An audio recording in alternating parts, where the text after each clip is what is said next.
ಅಲ್ಲ ಬಂದು ಈ ಎಲ್ಲ ವಿವಾದಗಳಿಗೆ ದತ್ತಪೀಠ ಮತ್ತು ಬಾಬಾ ಬುಡನ್ ದರ್ಗಾದ ಶಾಶ್ವತ ವಿವಾದಕ್ಕೆ ಇರುವ ಏಕೈಕ ಪರಿಹಾರ ವಾಸ್ತವಿಕವಾಗಿರುವಂಥ ಕಂದಾಯ ಇಲಾಖೆ ದಾಖಲೆಗಳು ಮತ್ತು ಮುಜರಾಯಿ ಇಲಾಖೆ ದಾಖಲೆಗಳನ್ನೇ ಪರಿಗಣಿಸಿ ದರ್ಗಾದಲ್ಲಿ ಉರುಸನ್ನು ನಾಗೇನಹಳ್ಳಿ ಸರ್ವೆ ನಂಬರ್ 57ರಲ್ಲಿ ಬಾಬಾ ಬುಡನ್ ದರ್ಗಾ ಇದೆ.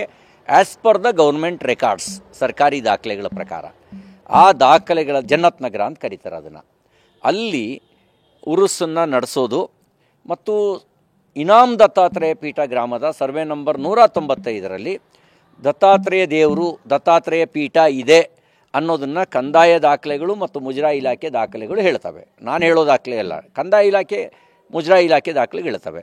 ಇದಕ್ಕೊಂದು ಸರ್ಕಾರ ಒಂದು ನ್ಯಾಯಾಧೀಶರ ಸಮಿತಿಯಿಂದ ನೇಮಕ ಮಾಡಲಿ. ಆ ನ್ಯಾಯಾಧೀಶರ ಸಮಿತಿ ವಾಸ್ತವಿಕವಾಗಿರುವಂಥ ದಾಖಲೆಗಳನ್ನೆಲ್ಲ ಅಧ್ಯಯನ ಮಾಡಲಿ. ಮತ್ತು ನ್ಯಾಯಾಧೀಶರ ಸಮಿತಿ ಅಂದರೆ ನಾಗಮೋಹನ್ ದಾಸ್ ಅಲ್ಲ.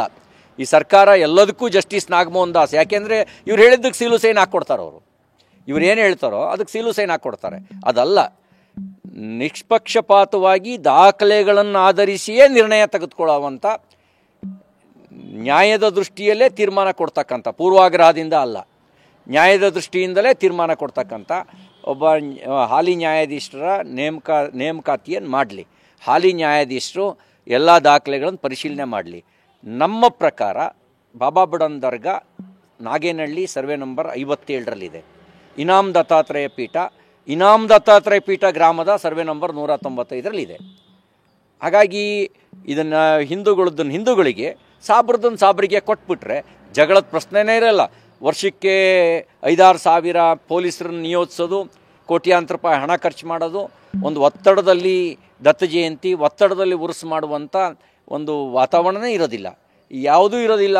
ಎಲ್ಲವೂ ನಿಷ್ಪಕ್ಷಪಾತವಾಗಿ ಆಗುತ್ತೆ, ಎಲ್ಲವೂ ನ್ಯಾಯಯುತವಾಗಿ ಆಗುತ್ತೆ. ಹಂಗಾಗದೇ ಇದ್ದರೆ ಅವ್ರು ಇಲ್ಲಿ ಬಂದು ನಾವು ಉರುಸು ಮಾಡ್ತೀವಿ ಅಂದಾಗ ಅಲ್ಲಿ ಜಯಂತಿ ಮಾಡೋ ತಪ್ಪೇನಾಗುತ್ತೆ ಅಂತ ಕೆಲವರು ಪ್ರಶ್ನೆ ಮಾಡ್ಬೋದು.